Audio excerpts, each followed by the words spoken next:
We're here for a city council meeting, and it is Monday, October 19th, 2020. We'll start this meeting with a roll call and determination of quorum. Nordstrom. Here. Roberts. Stroman. Here. Armstrong. Here. Jones. Here. Lehman. Here. Solomon. Here. Evans. Here. Drew. Here. We have a quorum. Okay, thank you. And next on the agenda, we'll have our invocation by Pastor James Moore from Journey Church. And following the invocation, the Pledge of Allegiance. Mr. Mayor and Council, and everyone here, I just remind you what the Bible says, that King Saul was a man that did not inquire of the Lord in the decisions that he made. But King Solomon was a man that inquired of God and asked for wisdom. Let's pray. Heavenly Father, tonight we ask that we have God ideas instead of good ideas. Lord, we pray a blessing of God, a favor and discernment and wisdom over the mayor and the council and over all that are here tonight. Lord, that we would judge rightly, we would make decisions wisely. Lord, we inquire of you, what are you telling us to do in every decision we make tonight? We know the great burden of leadership, and we're thankful for our leaders. And Lord, we submit to their authority as they submit to you. So bless this meeting in all of the things that we're going to discuss tonight. We ask your blessing, your favor. We inquire of you on what to do. And we ask that you would help it to turn out right. In Jesus' name, amen.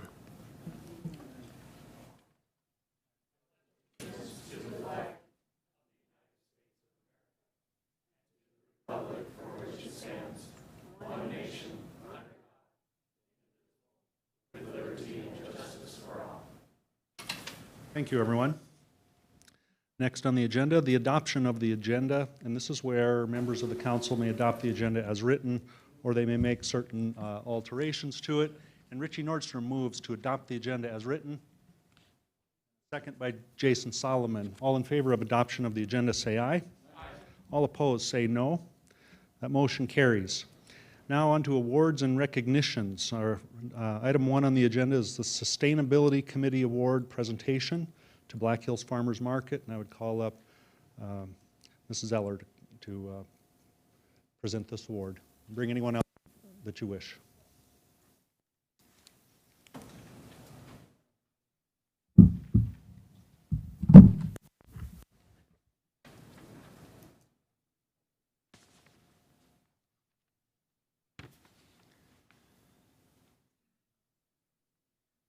Good evening. My name is Alan Anderson.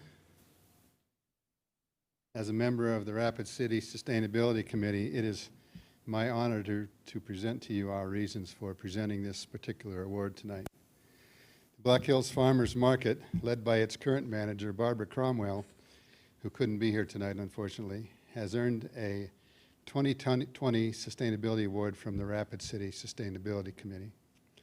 The award is presented several times a year by the Sustainability Committee for projects that contribute to the social, environmental, and economic stability of the community. Black Hills Farmers Market has developed over a few years into a major fixture in the area's agricultural economy. The market program encourages, coordinates, and facilitates a local whole foods industry made up of producers who grow and market fresh foods to the Black Hills communities at Rapid City.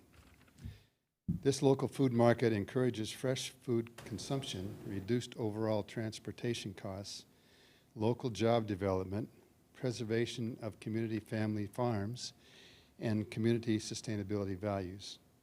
As an added benefit, it regenerates money into the community. In addition to aiding the local economy and environment with this program, it also contributes to the well-being of those less fortunate. The market utilizes Double Up food bucks, which supports the increased purchase of local produce by low-income families with EBT benefits. This program is now sponsored by the Black Hills Area Community Foundation and Monument Health. Black Hills Farmers Market also coordinates with Western South Dakota Community Action, which purchases unsold vegetables at the end of each day and distributes them to low-income seniors across 14 counties in western South Dakota. This amounted to more than 74,000 pounds of vegetables in 2018 and 65,000 pounds in 2019. That's a lot of vegetables. The Rapid City Sustainability Committee is proud to honor this Rapid City nonprofit that incorporates so many sustainability practices into their operations and also supports other local businesses, helping to improve the overall sustainability of Rapid City and the region. And accepting the award tonight for the farmers market is Corey Ferguson.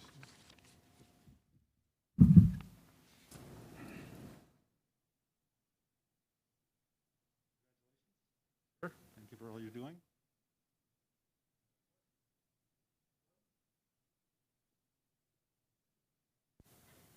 Thank you very much. Can you say anything?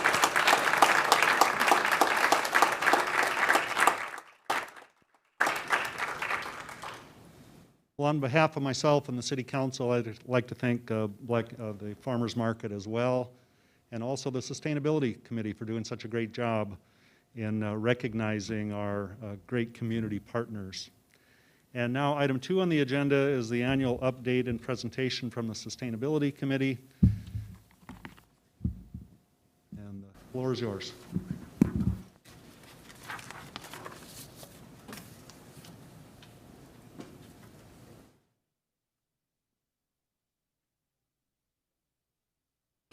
Good evening, Mayor and Council.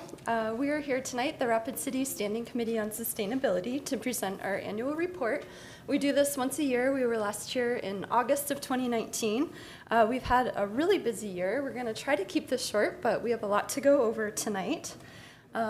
This is just kind of an overview of what we're going to be talking about. We've got several members here tonight that I'm going to be sharing presenting duties with. So to kick things off is Jason Phillips. So just to give you a little bit of history, can you hear me all right, or do you want me to take my mask off? So to give you a little bit of history about the committee, we were formed by the City Council, Rapid City Council on April 2nd, 2012, in response to some previous work that was done by the Green Cities Task Force. The main purpose of the committee is to encourage education, stewardship, and policy leadership that will make our community a leader in economic, social, and environmental sustainability. So sustainability is you see in that Venn diagram, it's where everything comes together, the people, the planet, prosperity, which is your social, environmental, and economic endeavors. And when you think about all three of them together and make decisions on all three of those aspects together at the same time is when you start getting sustainable results. On the bottom is just a summed up definition of sustainability. It's meeting the needs of our present without compromising the ability of future generations to meet their needs. Some of the roles of the committee is to provide assistance to and consult with city departments and help them make decisions and just discuss anything that they need to about improving the sustainability in Rapid City.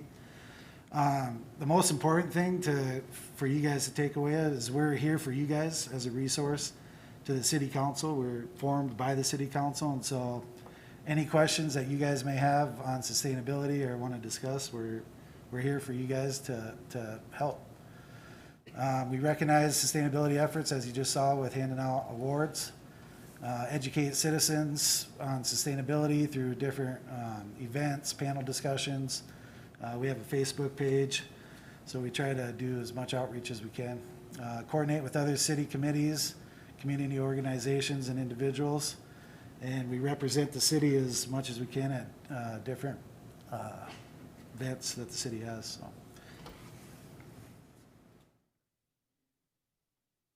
So. Good evening. My name is Kevin Crosby. I'm one of 12 members of the committee. We also have 2 alternate positions, one of which is currently open. We don't usually have much trouble filling those, so I'm sure that will be filled soon. But we're a volunteer committee of like-minded individuals trying to help the city think long-term, like Jason said. Some of us are sustainability professionals like myself. Most of us are not. But we currently have representation from Western Dakota Tech, School of Mines, and Rapid City Schools, which has really been great to have those educational connections. We're working to increase the diversity of our membership right now. We also appreciate our city liaisons. Councilman Bill Evans has been a great to have him in a lot of our meetings and help facilitate things. Jancy Knight for Solid Waste, Kelsey Sagos for the Mayor's Office. And over the last year, we've had an opportunity to meet with many of you on the council as well, the Mayor's Office, and a lot of different city departments. So it's been a really great year of collaboration. And I especially want to thank our chair, Lizanne. She's going to kill me for doing this, but she has been putting a lot of work into this committee, especially. So in my opinion, the city has an unpaid part-time employee out of Lizanne, and we've been doing as much as we can to help the city, and she's really been leading that charge. So our subcommittee structure, as a volunteer committee, we do as much as we can to value our members' time and try to stay productive, but also stay agile and respond to the city's needs and current events. So the last couple of years, we've been using the subcommittee structure to organize some of our response. The three committees being Events and Education, City Facilities, and Sustainable Development. And you can see below here, these are just some examples of what some of these committees have worked on, and we will talk about this more on the following slides. Thanks. Thanks, Kevin. I appreciate those kind words, but I also want to be sure to acknowledge all of our committee members that are here and put in a lot of time and effort on this committee. You already heard from Alan Anderson with the award presentation. Kelly Jewell is here, Kevin Crosby, Garth Wadsworth behind me is our current vice chair, and Jason Phillips. And I think I forgot to introduce myself at the beginning, so I'm Lizanne Zeller. I'm the current chair of the committee. So as I mentioned, we've had an extremely busy year. Of course, like everyone, we were really busy up until COVID hit, so the last few months have been a little more behind the scenes. But over the past year, we've done everything from help with Boy Scout merit badges, sit in on documentary panels for a couple of films, Paris to Pittsburgh, The Story of Plastic. We've done park cleanup projects. We did one ourselves at Thompson Park, and then we worked with the Youth City Council on their cleanup at Founders Park. And I think Alan, our committee member, weighed our haul that day, and we cleaned up 36 pounds of trash from Founders Park that day, not including recyclables. We've also tabled at the farmers market just to help get the word out about our committee and some things that were going on at the city. We do have a new website, rapidcitysustainability.com. This is outside of the rcgov.org, but that gives us some room to post some more information out there. We've been working on our marketing materials. Over the past year, we've also met with various city departments, Public Works, Solid Waste, Parks and Rec. Out of that Parks and Rec meeting came the Be City USA idea, and we were so excited to see that move forward. We also were invited to have a member sit on the Solid Waste Master Plan Selection Committee, and Alan did that for us, which was really great. I think you've heard from us recently on a few issues, Urban Hens, Rapid Creek Watershed, also the downtown parking spaces for electric vehicle charging stations. We've sent you some memos and letters about that. We've also been going to a lot of public meetings, so Coffee with Planners, the Downtown 6th Street Corridor Study, Metropolitan Planning Organizations, Metropolitan Transportation Plan. Anytime we can show up and give some input, we like to do that. Over the past year, we've given sustainability awards tonight to Black Hills Farmers Market. We also did Etiquette Catering Company and Fork Reel Community Cafe this past year. And then we've got a lot of partnerships in the community. We've been working with the South Dakota School of Mines and Technology, their sustainability committee. We've coordinated a little bit with the Youth City Council Environmental Committee, and we hope to continue that. And we recently became partners in the Rapid Creek Watershed Action Group, supporting their efforts. I didn't list on here Western Dakota Tech, but we've actually worked with them quite a bit over the past year as well, so that should have been included. So that's just some of what we did, and then we've been working on these big initiatives over the past year. So out of our subcommittees, we've been working on the plastic bag reduction initiative. So this is kind of a grassroots task force that formed out of response to a concern that was brought to us by Richie Nordstrom. And our objective really is just to reduce the use of single-use plastic bags. So this task force started meeting, I can't remember when, last fall, I think, and we met throughout the winter. And then, of course, when COVID hit, we've been a bit on pause. But our nickname or acronym for plastic bag reduction is PBR, and that's caught on quite well, as you can imagine. We've also been working on dark skies, so this is something most of you are probably familiar with. This came up a lot when the downtown street lighting project was going on. We met with the mayor a while back to work with him on some ideas. Out of that came an idea for us to host a table at the Coffee with Planners event. We did that in February. We had a really great turnout and some really good conversations with folks about dark skies. And if you're not familiar, this is the idea of protecting our night skies. It's got a lot of benefits, both in terms of preservation of our night skies so people can walk outside and see the sky, urban wildlife, and then just energy efficiency. So that's something we continue to work on. We're working closely with the International Dark Sky Association South Dakota chapter on that. And then earlier this spring, we had a really big Earth Day Expo planned for April 25th. It was our 5th annual event to coincide with the 50th celebration of Earth Day across the globe. And we were very excited to have a big keynote speaker coming in, Hunter Levins. We had made all these big plans working with Western Dakota Tech and Dakota Rural Action to do that. And unfortunately, that was just as COVID was becoming all part of our vocabulary, and we had to cancel the event. But we have Hunter Levins signed up for next year. We hope to be able to do that next year. Of course, we don't know. But this committee did purchase one of Hunter Levin's books and donated it to the library. It's called A Finer Future, and you can all check it out. It's actually checked out currently, though. I just checked, so you can't check it out tonight. But she's a really wonderful author, and we're excited to hopefully host her someday. And then just recently, we were down at the Cruiser Car Show that took place about 2 weeks ago downtown. We had some electric vehicles on display. That was a really great event. People were obviously very curious. The Teslas were, people were really curious about the Teslas. So there are a couple of grant opportunities right now for electric vehicle charging stations, and I'm going to invite my member, Vice Chair Garth Wadsworth, up to just touch on those briefly. Thanks, Lisanne. My name is Garth. I am the current vice chair. So the South Dakota Department of Environment and Natural Resources currently has some funding from the VW fund. They've set aside $400,000 to spend specifically on electric vehicle charging infrastructure. It'll cover up to 80% of a publicly accessible charging station. So that can be anywhere up to $2,000 or $3,000 for a level 2, up to almost $20,000 for a DC fast charging station. So those are the superchargers you see along interstate corridors. As far as we know, these funds are underutilized at the moment. There's not a lot of knowledge or awareness about the grant application.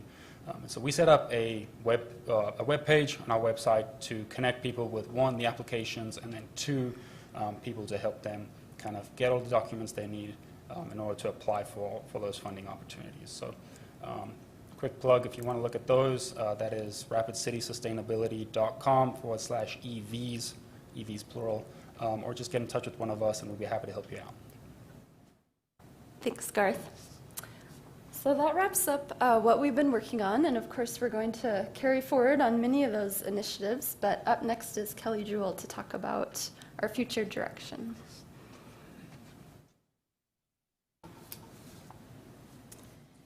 Good evening. My name is Kelly Jewell. I'm present secretary of the committee, and I get to talk about the future direction of the Sustainability Committee. I'd actually like to draw your attention first to the orange text about halfway down that says Rapid City's Comprehensive Plan, and just point out that the bullet points below that are already indicative of Rapid City having the vision to take sustainability initiatives forward already, because these are already in the Rapid City Comprehensive Plan. And if I'm not mistaken, I think there are quite a few other things in that plan that could fall under sustainability measures too. We just can't have them all listed here. And so this slide is just really about you, City Council, and we, Sustainability Committee, and how we can work together in the future. And since you're already positioned to put forth sustainability measures from the comprehensive plan. And then what we can add to it is, first of all, our people, and I have to kind of put a plug for some of my colleagues here. There's quite a few of them that have advanced degrees. This is not just careers for them, as Kevin suggested. These are passions, and people, they're following this because they really believe in it. And so one of the things that Liz Ann mentioned already was promoting sustainable economic practices. And this has kind of come about as a result of our PBR committee kind of having the bottom fall out of that with COVID-19. And because it's very hard for consumers when we've come into this pandemic to reduce plastics. I heard just recently, and I can't cite the source or the specific statistics, but the plastics problem has gotten considerably worse since COVID-19 started, and the problem just is not going away, even though we kind of had to put the whole thing on hold. But we thought perhaps the way to work on the plastics initiative is maybe to start putting through some plastic reduction measures in the planning stages of businesses further up the production pipeline, so that instead of having consumers always have to be responsible for plastics that come into their home, we can start planning plastics out of the pipeline earlier in the process. And the committee is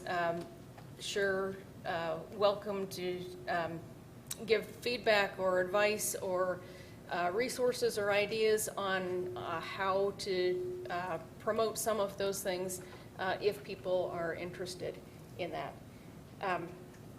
And then we're always encouraging renewable energy use and energy conservation in public buildings. We have done that in the past couple of years here in this building, as a matter of fact, too. So the one thing that I did want to add on, and probably the biggest area of potential overlap into the future of our committee and city, is by establishing a full-time sustainability coordinator position. And as you can see from the litany of slides, it's kind of an overwhelming thing we've been doing with all of the activities that we have been engaged in. And we appreciate, we have had help from Jancy, and we've had help from Bill, and we've had help from Darla, and we've had help from others with the city, but it would be very helpful to have a full-time position available at some point so a person can dedicate some time toward this. And part of that would be trying to coordinate all of the committees and departments around the city so that there aren't duplications of sustainability efforts, and that we can all be working together and one department supports another department in some of the initiatives that they're trying to accomplish. And so that's where we see that going. We could provide job descriptions and other details to the council if you're going to consider that in the not too distant future. We would be more than grateful and be able to help give you some of the information that you need for that. And I think that's all I have to say. Thank you, Kelly.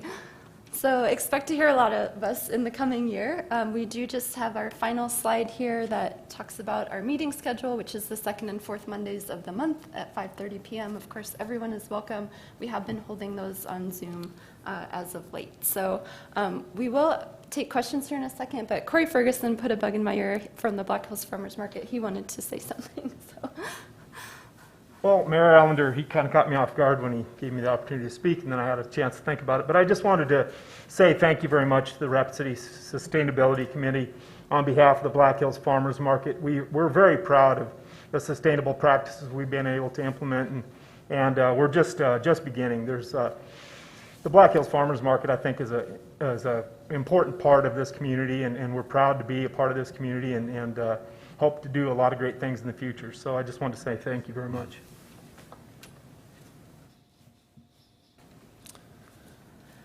So thank you all for your time. As I said, we're happy to answer questions, and if not, we've probably taken up enough of your time, and you'll see us again next year, or sooner. All right, well, thank you very much. Item 3 on the agenda, our very own Bill Casper on the Veterans Banner Project update.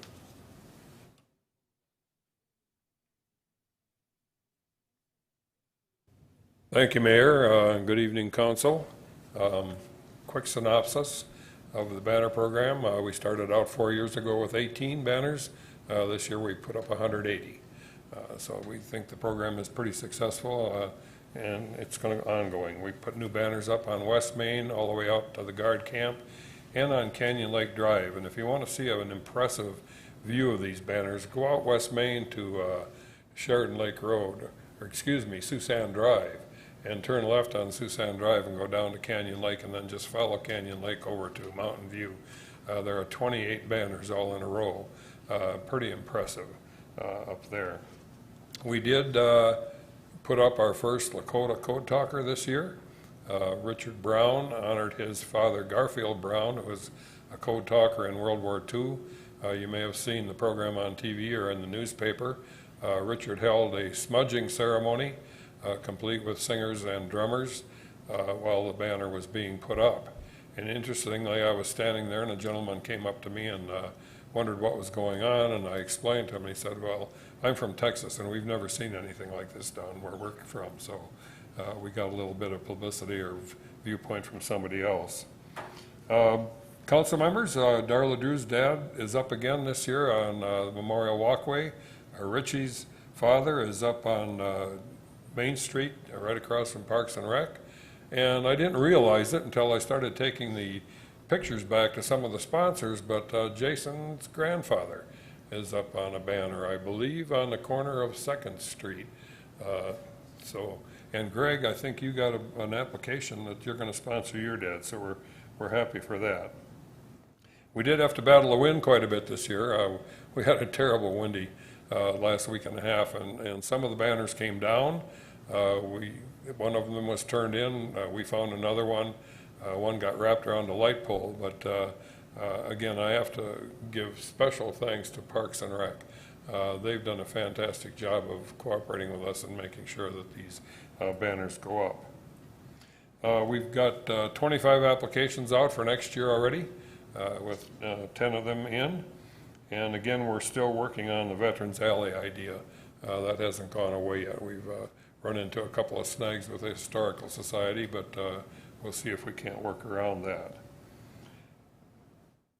Any questions at all? Yes? Yes, one was turned in, and Sue and I went around and rounded up another one. And then the one that broke off, it just wrapped itself around the light pole, so we were fortunate. None of the rest of them came down. Every time the wind blows, I'm out driving around town all over the place looking at these banners to make sure they stay up. And surprisingly, they're pretty durable.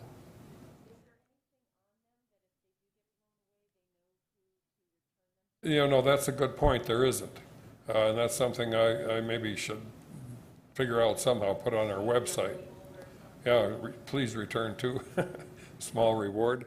Yeah, that might not be a bad idea because I don't know who turned the one in that came down, but whoever it was managed to get it in, I think, to Parks and Rec.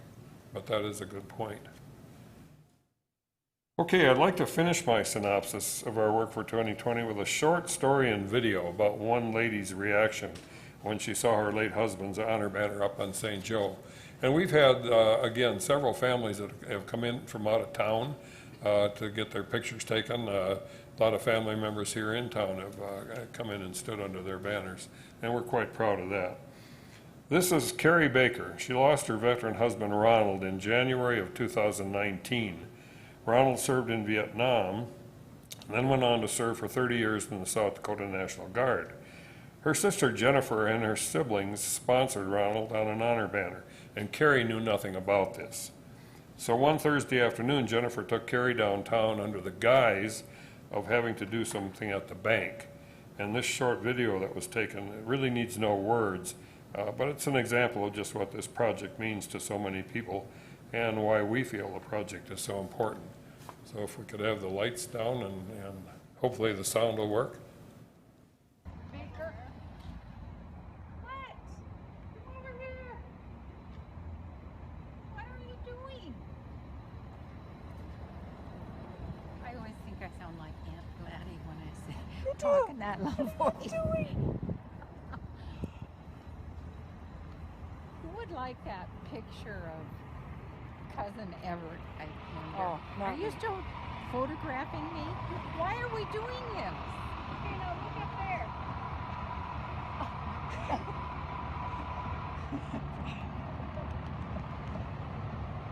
Oh.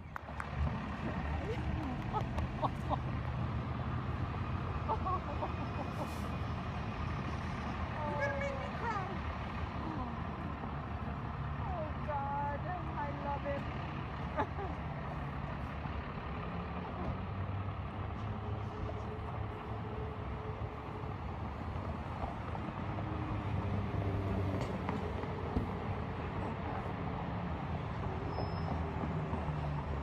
We all pitched in.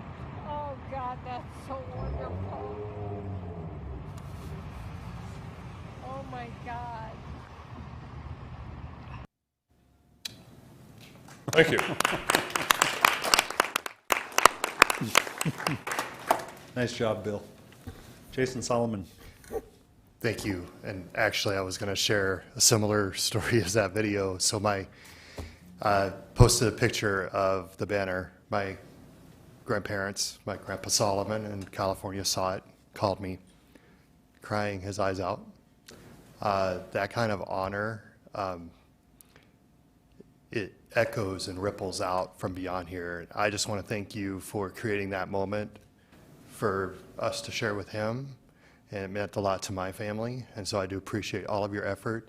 Also want to thank our Parks and Recreation Department and the city council as well for allowing this to happen, because this is unusual, as you know, but thank you for your leadership and for honoring. We need more of that these days, honoring one another, and I appreciate you showing us by example.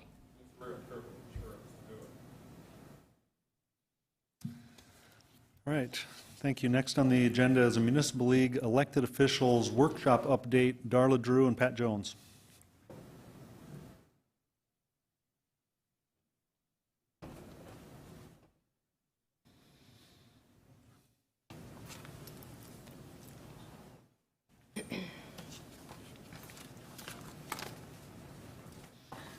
Hello, Council, and everyone else present here tonight.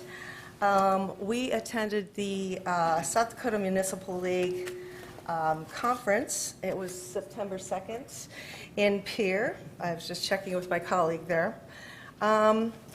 Generally, what you see at the South Dakota Municipal League is a large group of smaller cities. So they take care of a lot of those types of problems, but it's a great thing for an elected official to go to get a quick update, and for someone like Pat, who is new, to really get educated on quick education on Municipal League and what they do for the cities of South Dakota. The South Dakota Municipal League was organized in 1934 as a nonpartisan, nonprofit association of incorporated municipalities in South Dakota. The League's mission is the cooperative improvement of municipal government in South Dakota. A vote of the members at the annual conference determines the League's major policies. A 19-member governing body elected from among the members carries the responsibility of implementing these policies. A full-time executive director and a staff administrator administered the policies, in their services to all members. By cooperating through the league, South Dakota municipalities provide themselves with strong research program and effective legislative choice. So that's what they're there for. And when we got together, we talked about a lot of different issues that are going on throughout the state. I'm going to give you a quick rundown of the sponsored programs by the SDML, and then Pat will talk about some of the things that he found most important that he learned at the conference. And these are not exciting things. We don't have groovy pictures or anything really fun in a film. Nobody cries at these, and it's just a kind of a, I found it fairly dry, but that's the way, you know, some government things are. You just have to learn about insurance and those other kinds of things that are available to communities. The Health Pool of South Dakota, their purpose is to assist local governments with controlling health costs. South Dakota Public Assurance Alliance, since 1987, the SDPAA has assisted municipalities, townships, counties, and special districts by providing broad specialized coverages and outstanding risk management and loss control services at competitive, stable pricing. Insurance is a big thing for us, and so that's a good thing to know that they have a competitive, stable pricing mechanism. SDML Workers' Compensation Fund provides a self-funded mechanism to provide statutory workers' compensation funding. That took a long time to learn about because there was a lot to it. South Dakota Public Funds Investment Trust, professionally managed cash management service for municipalities, counties, school district, townships, etc. FIT offers a government investment pool. Go Office Web Solutions is an affordable municipal web development solution used by over 50 South Dakota communities for web design and maintenance. And if you've ever had a website built or designed, you know that IT can be very expensive, so it's good to use this collectively. U.S. Communities Government Purchasing Alliance, and I think I've heard that used here, reduces the cost of goods for cities by aggregating the purchasing power of participants with access to a broad line of competitively solicited contracts with national suppliers. So that gives us the ability to leverage what we're looking for and look at a number of national suppliers. The things that I picked up that I've not done very well as your representative is I have not read our annual audit on our website. And I'm going to start doing that now because they really pointed out that we really need to look at all those facts and figures. It's hard for me, budgets don't come easily, but things can slip by, and you really have to know what's going on in your audit. And the notes are really important, so make sure you read the notes as well. And then that can help us with the budgets as we look at them next year. There are many grants available through the SDLC. I assume that the departments are aware of this and these opportunities and that they apply. And some are for COVID relief, so if you haven't been looking at those, there are some for COVID. I was selected and accepted an appointment to the Public Health Committee statewide, and that looks, of course, exactly what it says, Public Health Committee. One of the things we changed in our policies is we had a part of our policies where pools in South Dakota were always inspected by the state. Well, they aren't anymore. I think that, where's Jeff Biegler? You probably, you test our own pools, right? You know, so we really didn't need to have the state thinking that they had to go out and test our pools anymore. So we amended that ordinance and took it out. It's now the responsibility of the cities. So that's just an example of one of the things the Public Health Committee did this year. And so it's my first year. I didn't do a heck of a lot on it yet, but more meetings are coming up, and I'm looking forward to them. Now, Councilman Jones.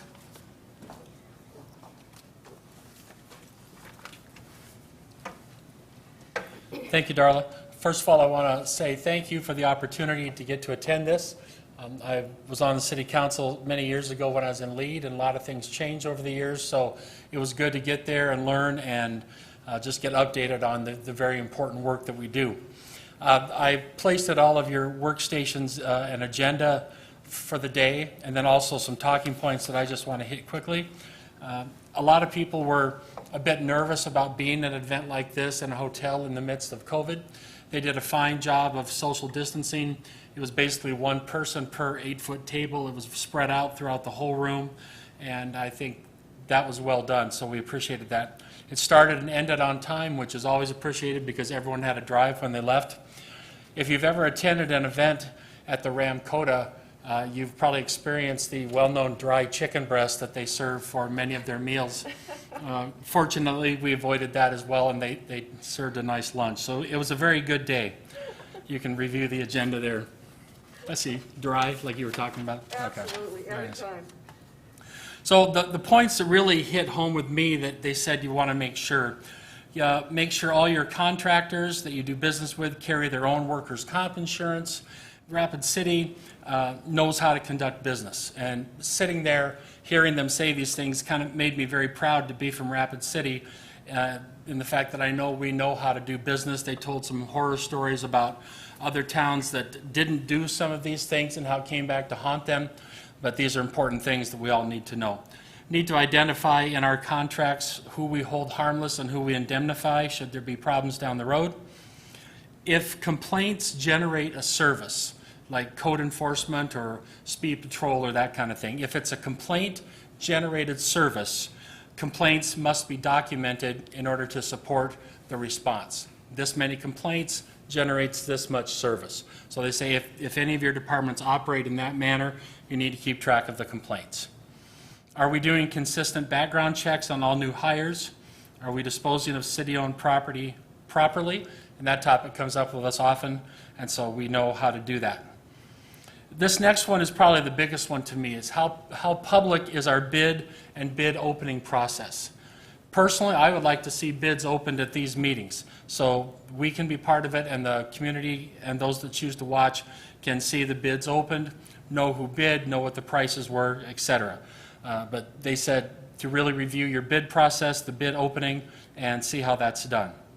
Make sure you're not confusing bids with quotes. They're two different things, and to make sure that you follow those properly.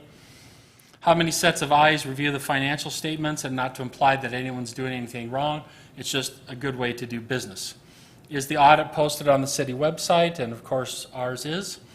This was interesting. They said city governments, county governments, or city governments, state government through SDCL 1-25-1, we are required to operate under what is called, quote, a presumption of openness.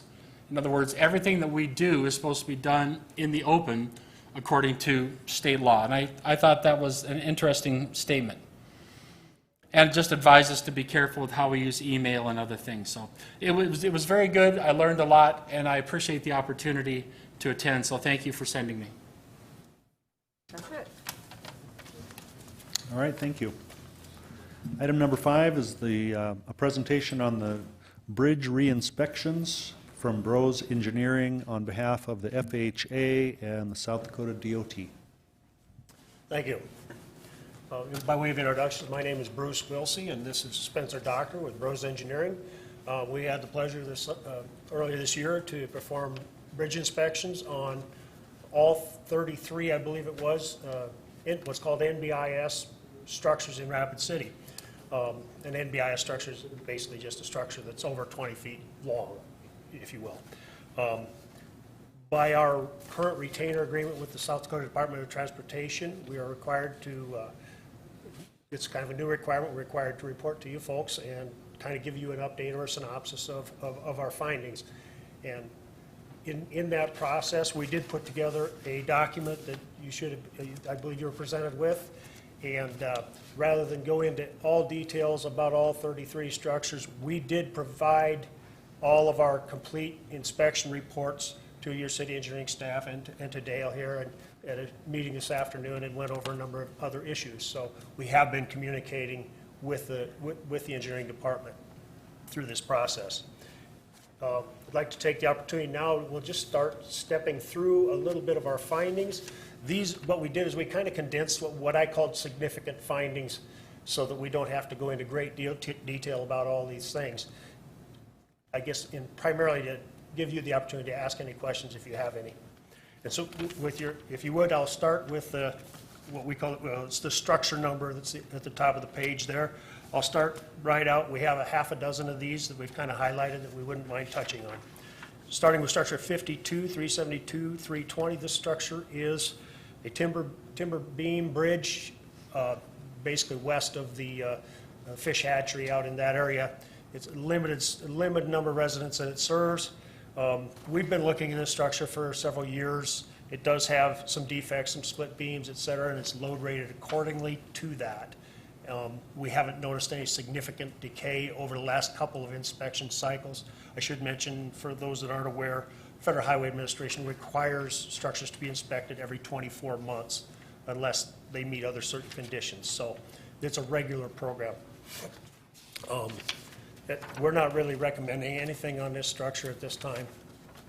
Spencer? Yep, and then so if you turn the page, the next bridge is 52, 375, 296. This is a bridge on San Marco Boulevard. This structure is composed of, or constructed of, concrete slabs that are basically laid side by side. And inside those slabs, it's got some reinforcing steel. And the main issue with this bridge, if you look at that top picture, several of those rebars, they got severe corrosion, and they're completely severed. So those strands are no longer effective in those locations. When you guys hire us to do your inspections, we'll go out and we'll make a judgment. We'll evaluate the structures and make a judgment on the condition, and then based off that condition, we'll evaluate, what can be done to repair it, to replace it, and then if the weight limit needs to be lowered, we'll do that at that time. And so on this structure, we did lower the load rating to basically because of that deterioration. And so this structure is safe to drive across at that low posting. It's not in any danger of collapsing or anything. It's safe at 5 tons. That's what we lowered it to.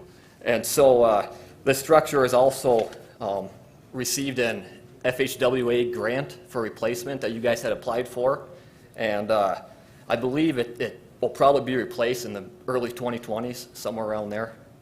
So I'd also like to point out that these pictures may seem really dramatic, but if there was something that really we felt was urgent, we obviously communicate that with your staff immediately when we do the inspection. So while they may seem a little dramatic, please don't be alarmed by anything you say. Everything we do is based on engineering judgment or engineering principles. If there's plans, we'll analyze it. If there's not plans, we'll use our judgment to evaluate the structure. And so that's what we did on this one, and that's how we came up with that lower weight limit on it. Moving on to this 52, 378, 315. This is the structure on Chapel Lane on the west edge of Canyon Lake. We have been keeping an eye on this through the last several inspection cycles. I've inspected it, I believe, 3 times now. We do have some issues there that, there's some spalling, what we call spalling, where the concrete is starting to deteriorate on the abutments. This is something that we'll be keeping an eye on. We discussed this at length with staff today. It just, we kind of feel that this one, no, we're not going to make the determination of what to do with it, but it appears that this one is probably something we want to consider for replacement at some point in the future because of the degradation of the concrete. We don't have a timeline on it of any kind. So, is there any questions? Okay, so then if you turn the page, the next one is 52, 391, 316. This is an almost exact duplicate of the structure on San Marco. This one's not nearly as bad a shape. It does have some concrete deterioration and some rebar that's corroded, but we did lower the load rate on this one too, not nearly as much as the San Marco one, but this might be something to put on the radar too that maybe should be replaced, in the next 5-10 years, because it will most likely deteriorate like the San Marco Boulevard Bridge did.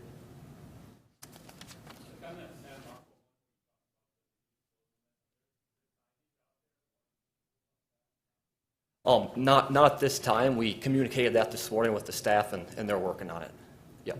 Basically, once we notify staff, actually it's FHWA requires that to be posted within like 30 days, so like 30 or 90 days. So that actual notification really just happened. Moving on to 52-391-332, this structure's on Somerset Drive, immediately to the east of Sheridan Lake Road. Again, these pictures are a little dramatic here. This one is, again, we're putting it on the radar that we've got some degradation going on. The edges of the slabs are starting to spall. We got some exposed re-steel. This is not dramatically, I won't say it's not serious. It's not something we don't see frequently, and this structure will have some life cycle time left. And in one picture I did have on the settlement, et cetera, that's already been repaired as part of regular maintenance. Yep. Then the next one is 52-422-67. This is a concrete box culvert, and this structure is actually in really good condition. The only issue with this one is at the outlet of the box, there were some high water flows that came through there, and it blew out all the riprap. And so all that needs to be done on this one is just, that big hole there, as you can see in the top picture, just needs to be filled in with some larger rock again. And it's our understanding that maintenance force is aware of this situation. So. Yep. Yep. And then the last one to talk about, 52-424-302. This is the structure on East Main Street. It is our understanding, after talking to your staff, that this structure had a deck failure earlier this summer, or last year, I'm not exactly sure when it was, and that was repaired. And then when we inspected it this year, what we found was the caps, which support the girders, has some concrete deterioration underneath, and it has some exposed rebar that's corroded. And so we analyzed this structure, did all the calcs on it, and we came up with a load rating on it. So again, this structure is safe to drive on at the load rating that we're recommending. This structure is actually posted currently at a lower rating than what our analysis shows. So I think we're safe in leaving that structure just the way it is as far as the load rating, and that structure is also in a program for major rehabilitation. Yep, from our understanding, it's going to get a new concrete deck, and it's going to get new bent caps, we call them. That's what you see in that bottom picture. That's called the bent cap, and it's our understanding that that's getting replaced. So, and so that's all we have. We do want to mention that you guys are way further ahead than a lot of the counties and cities that we work with. You guys do a good job at maintaining your bridges and repairing them, and it's nice to see that you guys are proactive in maintaining your bridges, because we don't see that too often. So. Okay, well, thanks for your work, you guys. I think we have a few council members that maybe want to ask you a question. Jason Solomon. Thank you, Mr. Mayor. So you really got my attention with Chapel Valley because it has a single point of access, meaning if that bridge isn't functional, we have some concerns. So can you talk to me a little bit about like a time frame of what we're looking at before we really need to address it? And I don't know if this is a broader issue for the city, but I'm just curious about that. To be completely honest, I really couldn't sit here and give you a time frame. I think that's something that perhaps should be studied, a more in-depth analysis than what our routine bridge inspections allow us the time and the resources to do. Okay. I realize That's you really more of a like city. the answer, but It's more I of think a- that's probably something to be put on the radar in terms of planning. For one of our directors. We discussed that today. We did discuss that today. Very good. So just for one of our directors, you don't have to answer it now, but maybe give us an update in writing or down the road about where this project might fall and where the bridge is.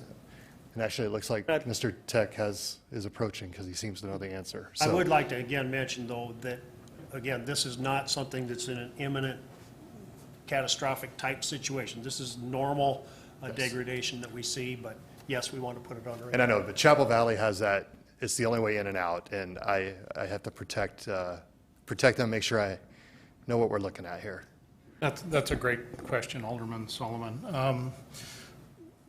The big grant program that the state has, it's based on a number of factors. One of them is the sufficiency rating of the structure.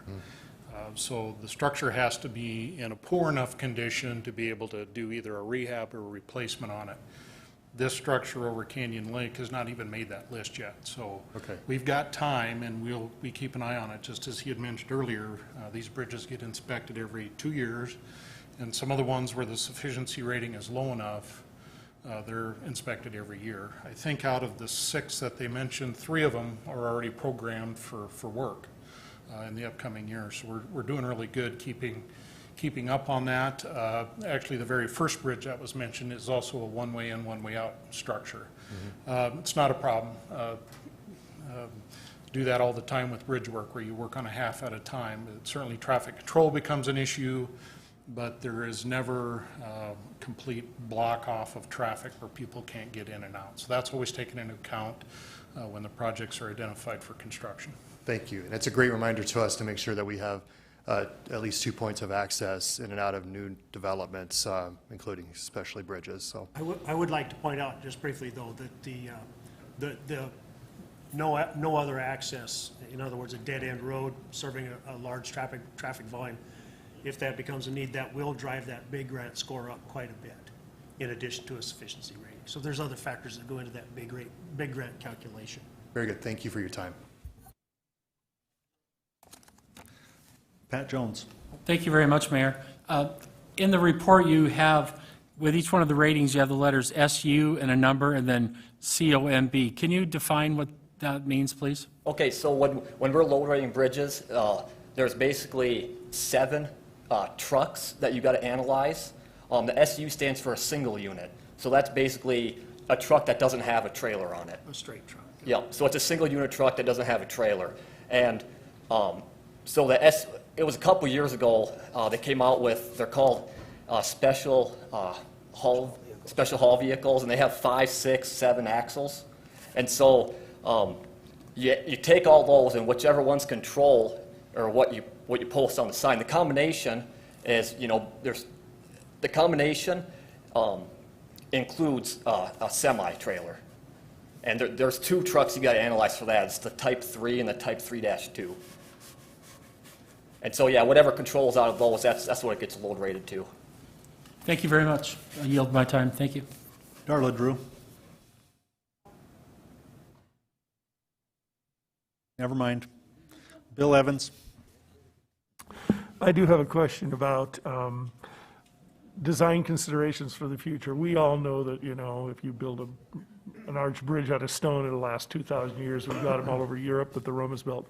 Now, we built these things in the 60s, 70s, whatever. Almost every failure point we have here is where the 2 dissimilar materials are meeting, the concrete versus the steel. And I'm wondering what changes have been made in the design of these structures that, is this still the same current way they're designed, or have there been things implemented in newer designs that prevent the same kind of spalling and the same kind of rusting from happening in the future, so the bridges that we maybe build to replace these have a longer lifespan? Right, yeah. So nowadays, the new codes, all bridges are designed for a 75-year life cycle.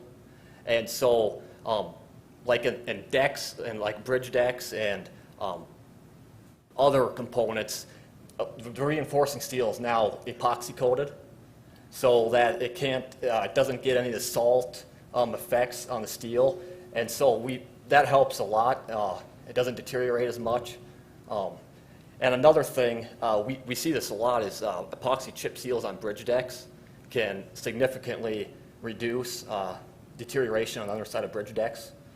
And so the code, it's 75-year life cycle. They're using epoxy coated re-steel now, and that seems to help quite a bit. And there's also, different construction practices.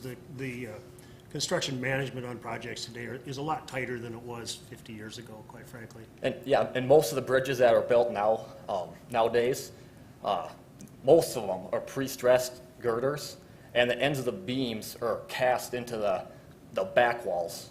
And so there's no open joint where salt and water and other chemicals can get down and affect the structure. You don't want to get a bridge designer going too much, you'll be here all night.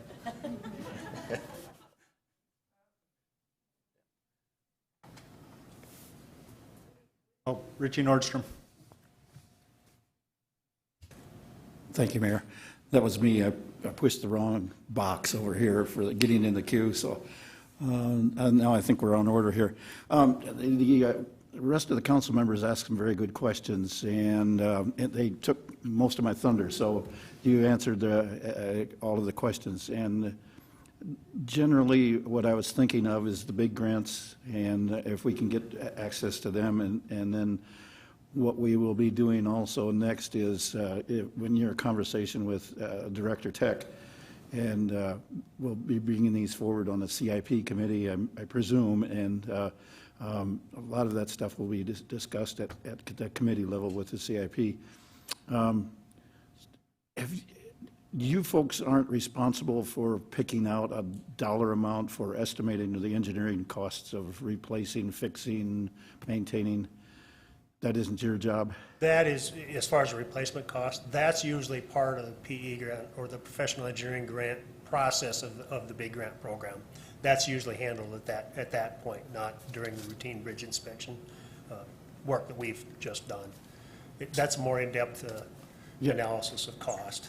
Yep. I'm just, I'll be soon looking for a dollar amount to it, what we can expect. Yes, before you can, determine what the cost would be, yes, they need to, the PE grant is basically to perform a hydraulic analysis on it. The hydraulic analysis will tell you how wide or how long the bridge has to be, because you have to meet a certain opening so you don't, flood people.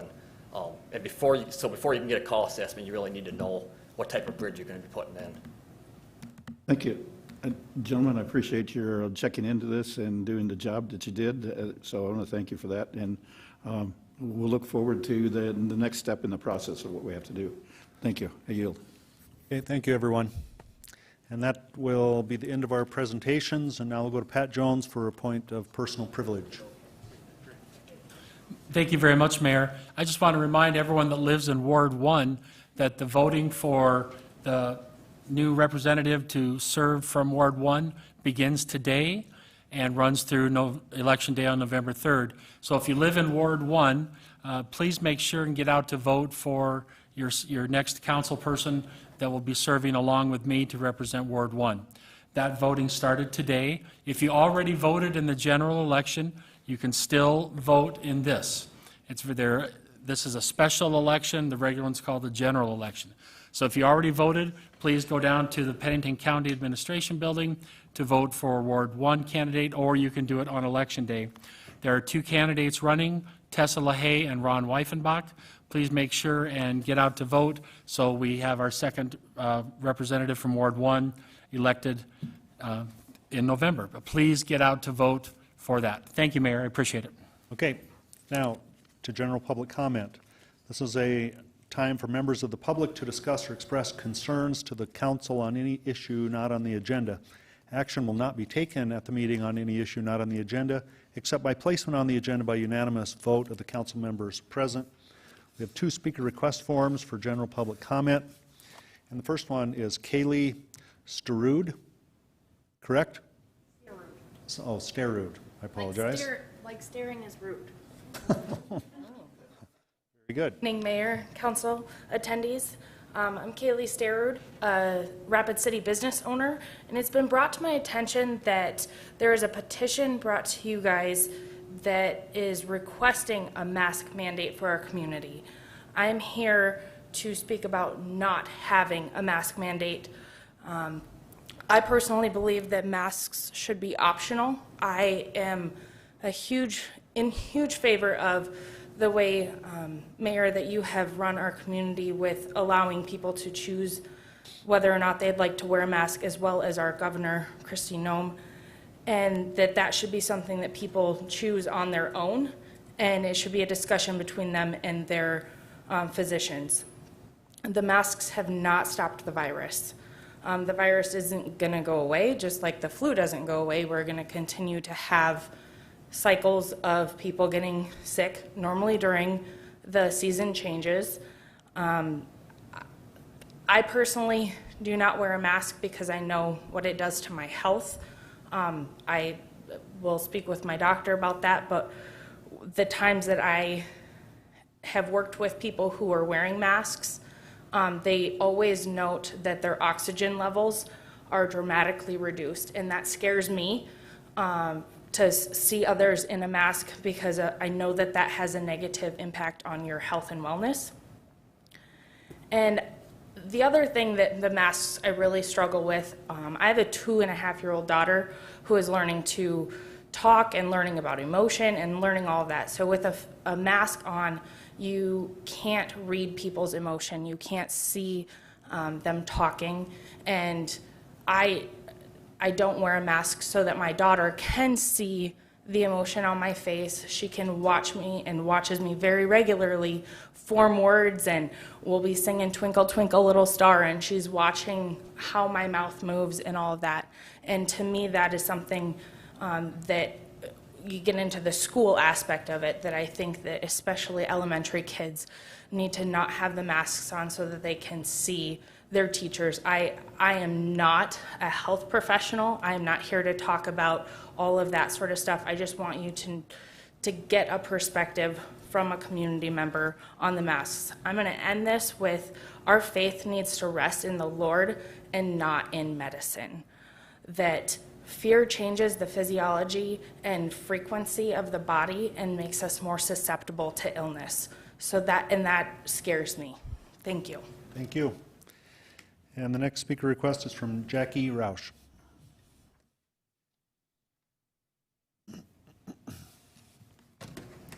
Good evening. First, I want to say thank you for all of your willingness to be public servants. I know it takes a lot of time and dedication. I'm Jackie Roush. I'm a lifelong resident of the Black Hills, and I'm here tonight to speak out against the recent submission of a petition for the citywide mask mandate. I believe such action is unconstitutional and unfounded, and I have just a few points, or questions rather, in regards to masks. What does flattening the curve mean? To avoid overloading our community's healthcare systems due to elevated rates of people needing to be hospitalized, flattening the curve means slowing the spread of the virus over time. We have done this. The goal has never been to stop the spread of the virus. Is wearing a mask keeping people from contracting COVID? The CDC guidance on masks has clearly stated that wearing a mask is intended to protect other people in case the mask wearer is infected. At no time has CDC guidance suggested that masks were intended to protect the wearers. In a recent survey of 314 systematic people in July, 154 people tested positive for corona, while 160 symptomatic people tested negative. Of those who tested negative, 74% said they always wore a mask. Similarly, the 154 who tested positive, 70% also said they always wore a mask. Very similar percentages testing positive and negative. While this study was not intended to study the effectiveness of masks, these facts are real and tell a story. Do mask mandates actually work to stop to spread the virus? In comparison of COVID cases and deaths between South Dakota, a free state, and North Dakota, a government-controlled state with mask mandates, the North Dakota population is roughly 762,000. South Dakota is 100,000, sorry. The COVID tests positive in North Dakota have been roughly 4.28%. In South Dakota, the positive cases are 3.7. North Dakota deaths are recently at 408 total, in South Dakota 332. So where is the evidence that mask mandates and restrictions really work? Is this an issue for political bodies to mandate, or should it be a discussion between individuals and their doctors? Science and social and medical precedents say healthy people should not wear masks. Masks reduce intake of oxygen, trap germs, cause you to touch your face more frequently, and make it hard for social interactions and for hearing impaired people to understand you. There are laws that protect us from discrimination against decisions based on health condition and religious beliefs. And finally, does living in freedom mean personal responsibility or generalized regulations? Our governor has stressed the importance of personal responsibility. Please give our community the freedom to exercise personal responsibility and make medical decisions best suited for our individual and family considerations. Thank you. Thank you. And that's the end of our general public comment. So now we will go to non-public hearing items 6 through 35, and open public comment on items 6 through 30. And I have one speaker request on item 25 from Joe Leon.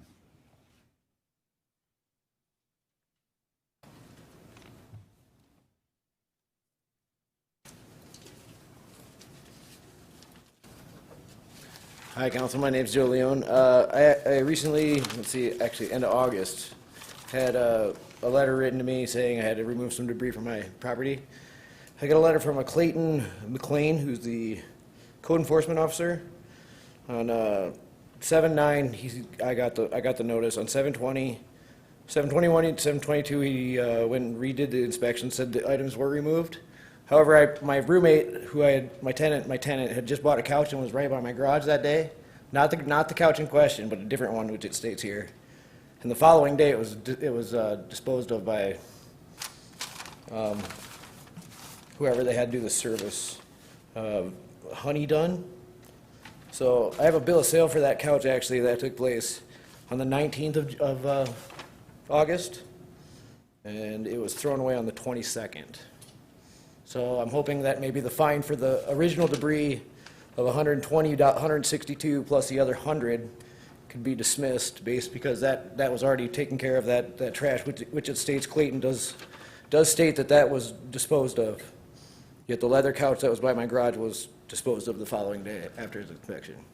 This is the case of the mistaken couch. Hey, yeah, it is. But it was a couch, but not the same couch. Correct, as he states. Do you have copies of that? I have a copy that you can have. I have one on my phone, so this one you guys can have. Okay, would you hand it over here then, and then the council can consider if they want to do something different with that item when we get to it in just a minute, okay? Okay. Anything else from you? That's all I got. All right, thank you. All Just right, stick thanks. around until that item comes up in case Okay. they want to ask some questions. Okay, so that's the end of the public comment period for items 6 through 30, and now we'll go to consent items 6 through 30. Would the council members like to pull any of these items? Pat Jones. Thank you, Mayor. Item number 7. Jason Solomon. Mr. Mayor, may I pull item 21, please? Okay, Richie Nordstrom. It's me. Our things are, yeah. Just calling them like I'm seeing them. Okay, Darla Drew. Okay, item 9 and item 20. Anyone want to pull 25 for the gentleman in the audience? Okay, Laura Armstrong, item 25. 29 and 20. I think I have this right. Then if I do have it correct, then we need a motion to approve the consent items with the exception of 20, 9, 7, 21, and 25. Have that motion? Motion by Armstrong and a second by Lehman. All in favor of that motion, say aye. Aye. Opposed? Motion carries. We'll go first with item number 7, which is Dominique Klukas, doing business as Black Hills Barbershop, 516 6th Street, for a new retail malt beverage and South Dakota Farm wine license. And we'll go to Pat Jones. Thank you, Mayor. I guess maybe I'm not in the cool kids anymore, but reading about a beer and wine license at a barbershop kind of surprised me a little bit. Is Mr. Klukas here tonight by any chance? Okay. Well, I thought someone was going to say something. Is there, any research done or any concern by the police department as far as access? Barbershops have people of all different ages in them, and I'm curious as if these products are going to be sold, who's going to be monitoring it, and that type of thing. I would just point out this is a set for hearing. This isn't the actual hearing on this license. That's probably why the applicant isn't here. Oh, okay. So this is just to approve setting a hearing for it? Thank you for the correction. I yield.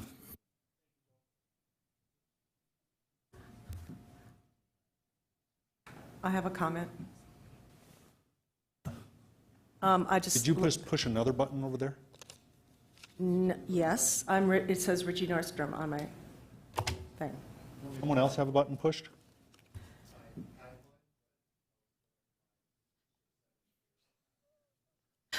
Okay, hold on. All right, Darla Drew. Yeah. Okay, so I just want to say to Pat and the other members here that aren't women, this is very common to have wine and beer licenses in hair salons, in nail salons. It's kind of a thing, so I just don't see that it would be any problem with men in a barber shop having this same option. So it's just common. I mean, you can see the Perfect 10 nail and wine bar right down the street here. So it happens, and there's been no accidents or deaths to my knowledge. Thank you. I said I wasn't one of the cool kids anymore, so now that's been verified. Okay, so copy that. It's an equality issue more than anything. And so is there a motion on item number 7 then? Second. Motion approved by Lehman and a second by Jones. All in favor of that motion say aye. Aye. Motion passes. Item number 9. Authorize Mayor and Finance Director to sign Amendment number 1 to Professional Services Agreement between the City of Rapid City and Long Branch Civil Engineering for services, for Regency Court storm sewer improvements. Total contract amount not to exceed $80,842. Darla Drew. Thank you. Just, I have some questions for Dale, if I could, please. Okay, go ahead. Okay. All right. Well, bear with me on this, Dale. I'm just a little confused by some of the stuff in the amendments. Are there homes out here already on the Regency Court thing? Yes, there are.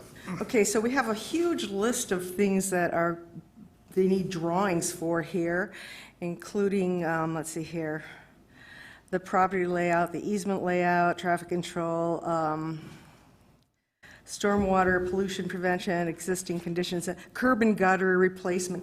So I'm not really understanding why we are focusing on the stormwater and the sewer stuff here when all this stuff is being done at the same time. I'll give you a little overview of the project. Regency Court's a cul-de-sac. Near the end of the cul-de-sac, there's a storm drain that has an inlet that a pipe then drains that water between two houses and down a steep embankment. There's been a slope stability issue with that embankment. The hill's sliding, the hill's moving. So we have to completely redo that storm sewer, so that means taking it all the way back to the street. So there's curb and gutter involved, there's pipe involved, all sorts of erosion sediment control, and that's just to address the storm water portion of that. And then there's a whole other grading issue where we're going to be letting the contract will include benching in, putting geotextile fabrics, under drain systems on the slope portion of that project. So it's a fairly significant project. As part of the amendment, as you'll see, is for construction management oversight as well. Since this is going to be a highly engineered slope issue, we want somebody with some very specific knowledge and experience to watch the construction of it to make sure that it is constructed properly. Are any of these expenses absorbed by the homeowners? I mean, this is an expensive project. We're in negotiation with one of the property owners that may have some contribution to it, but generally speaking, this is due to issues of stormwater management. Okay, I see down here a little bit farther that there's something about doing PSAs to let people know about this project, and then it's crossed out. Do we usually do PSAs in stormwater repair? Or that's why it's crossed out. Typically, what you're looking at is a standard contract. Right. And when we do a street project and we have lane closures or detours, absolutely, we do public service announcements to announce any delays that we may have during construction for the residents. So certainly on this project, it's going to be out of the road surface, over the side of a hill. There won't be any need for any PSA. Yeah, so that's not going to happen, but I see that there's going to be some letters sent and just the regular kind of meetings and things like that for homeowners in that area. I was just wondering if that was standard practice when we did that kind of stuff. That's standard practice on every project when we are working near someone's home, is to let them know. Yeah, but not PSAs and particular. Okay, all right, thank you. I yield. Okay, so motion to approve number 9 from Richie and a second by Lance Lehman. All in favor of that motion, say aye. Aye. Opposed? Motion carries. That was number 9, correct? Okay, number 20. Authorized purchase of garbage and recycling containers from Rerig Pacific Company through Omnia Partners Cooperative in the amount of $69,543. Darla Drew. Can you answer these questions too, Dale? We'll give it a shot. Okay. They're nothing tough. I noticed that we get these garbage receptacles from Orlando, Dallas, Georgia, or Pennsylvania. I'm assuming there's nowhere in South Dakota we could get these receptacles. That's correct. As we saw the Sustainability Committee here with us tonight, are any of these recycled materials? Yeah, I believe that there's a good portion of these plastic, both garbage containers and recycled containers can contain recycled plastic. Okay, so we're getting 689 of them. Is that mainly just to replace the ones that are here, or do we have a lot of people that are needing them because of new construction? Both. The reason that we use procure them is for growth, and then those containers don't last forever. They break, they get hit by cars, they have a life expectancy. So it's both. Okay, that's the end of my questions. I yield. Okay, a motion for item 20, anyone? Motion to approve by Jones and a second by Richie Nordstrom. All in favor of approval, say aye. Aye. Opposed? Motion carries. Item 21, authorize mayor and finance officer to sign an agreement between the City of Rapid City and Mountain State Security for parks and cemetery security services. Jason Solomon. Thank you, Mr. Mayor. First of all, I will move to approve if I can get a second and retain the floor. Second by Pat Jones. Go ahead. I have a question. It's a bit timely.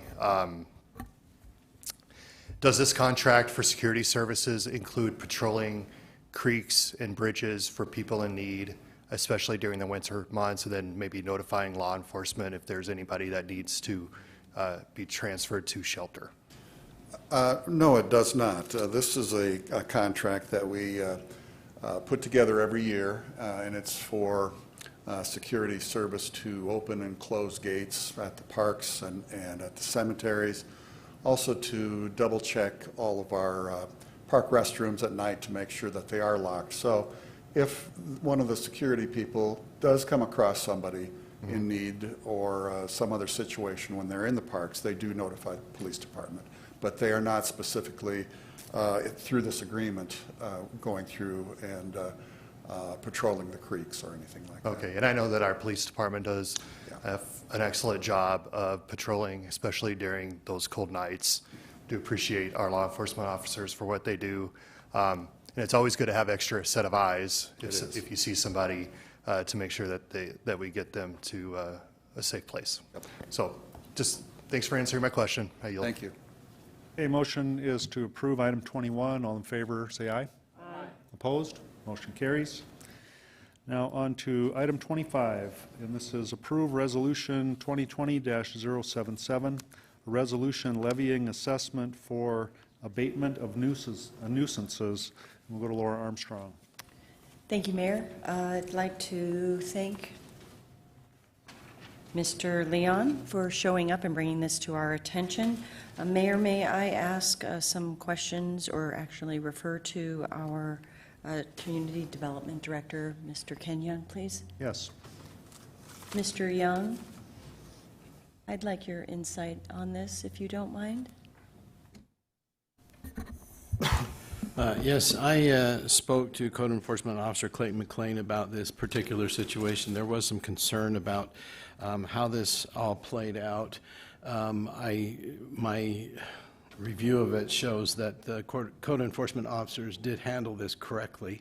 However, there was some confusion in regards to couches. There were 2 couches involved here, and between the time of sending a violation notice out, following up on that, calling a contractor to come and take care of what was supposed to be left and not taken care of, and then afterwards, finding out that there were actually 2 couches involved. We did what we could and what we thought was correct, but evidently there was some mix-up there. Great. What I think I'd like to do, if this is okay with Director Young and Deputy Director Davis, I'd like to make a motion to approve everything that's attached with the exception of Mr. Leon's. Is that something that we can do? Would that be appropriate? Ms. Davis? Or if you have another suggestion, I'm open to that. No, you can certainly do that. Approve everything except for his. Okay, I'd like to make that motion. Second by Lance Lehman. Thank you. I yield. Jason Solomon. For clarity's sake and for you, sir, so is this couch kind of like basically patio furniture, but you decided you kind of use indoor furniture outside? Just making sure I'm aware of what's going on. It was a separate couch altogether. The one stuff was kind of in the yard, right? It was from this first tenant I had moved in. Well, that didn't work out, okay? So I had another tenant moving in, and we were in Presho for that weekend after the purchase, and then when we came back, the couch was gone. We just figured it may have got stolen or something, because it was tucked up by my garage, as opposed to this other stuff. But it was a brown leather couch, so I don't know, I had got rid of the stuff that I got from the notice. There was a couch by my garage, and then I came home one day and it was gone. And so I just figured, oh, well, you know, I didn't think the city had taken it and disposed of it because it wasn't anything I'd gotten a written warning about. Okay. So, thanks for clarifying. Yeah. Joe, for clarification, you said you had a bill of sale for that couch? I do. Can you leave a copy of that, or can you send us one if that's yeah, what you want? I can send you one. Would that work? Yeah, send one to the mayor's office. Okay. It's mayor's office at RC.gov. You'll be able to find it on the website. Okay. Okay. Oh, that's not a stylus. Okay, that'll work. And someone here can help you with the email address back here. Okay. So I think we're straight for right now. Motion to approve item 25 with the exception of Joe's couch. All in favor of that motion say aye. Aye. Opposed? Motion carries. Thanks for coming in. Great, thanks. All right, that takes us through consent. Now on to non-consent items 31 through 35. We have no speaker requests on these items, so we'll start with item 31 under ordinances. Approve first reading of ordinance number 6446 regarding supplemental appropriation number 7 for 2020. Motion approved by Jones, second by Darla Drew. All in favor of approval say aye. Aye. Opposed? Motion carries.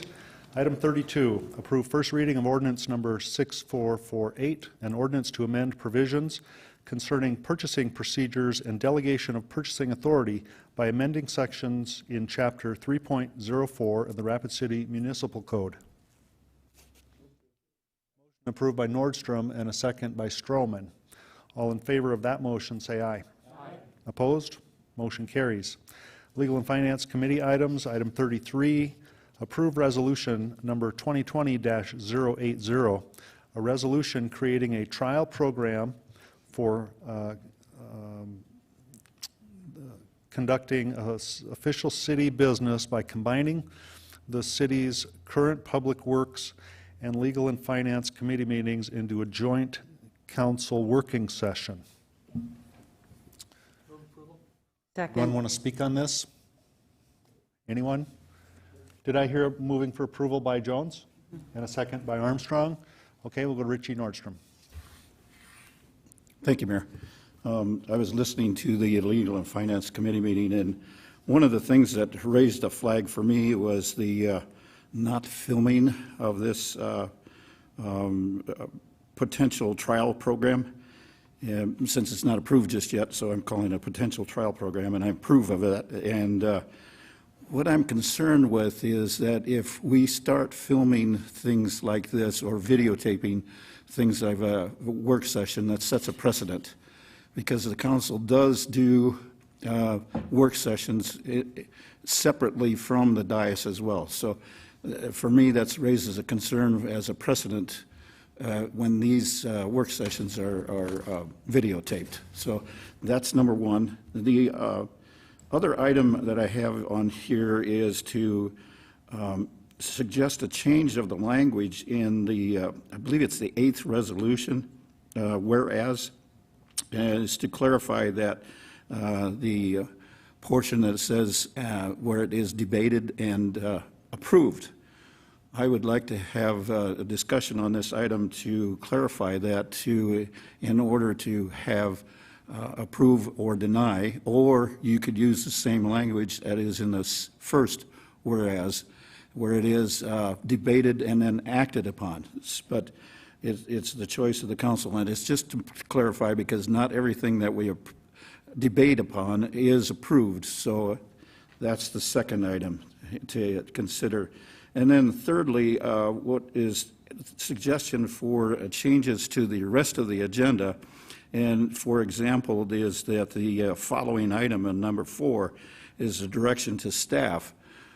Things like that within the agenda should be considered to be changed as well to directors, to have them do the, if we're doing some item on the agenda, it should be to the directors and not staff. So it's consistent with everything else within the proposed resolution. Those are my 3 thoughts on that, and I'm open for a discussion. Okay. Jason Solomon. Thank you, Mr. Mayor. You know, my big caution for us is not so much about the resolution, it's more about the memo, is that we don't take a step backwards in openness. With that said, I was hoping to ask a question to our city attorney. Is he, oh, there he is, okay, he moved. He was anticipating. Mm-hmm. Yes, go ahead. All right, step up to the microphone. Mr. Landine, can you talk to me a little bit about, or maybe just remind us about quasi-judicial and any kind of discussions we have outside of any applicants in this kind of meeting environment?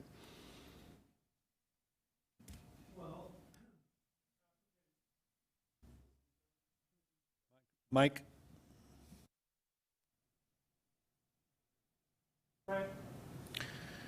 In a quasi-judicial hearing, the applicant's entitled to due process, so the process has to be fair. So we'll have to look at how we handle due process. I think any item on the agenda that requires due process may change the amount of public input or what's required, or you could just move all items that require due process onto council, or just handle those at the council meeting where you'd have normal rules. Usually with due process items, ex parte communications are prohibited. That means either communicating with staff or with constituents or parties outside of the hearing or outside of the formal process, which again, as elected officials, is difficult and something that I cover with you guys when you first get elected and we talk about. But I think as far as this meeting, it really wouldn't be much different than the committee meetings, other than if you do rules where you limit maybe some of the public comment on the item to just the normal public comment period, there may have to be some exceptions for quasi-judicial. We've been talking about that a little bit with council leadership, and we'll just, as you set the rules, as I indicated in my memo, we made the resolution somewhat vague, and you're going to have to come up with some rules.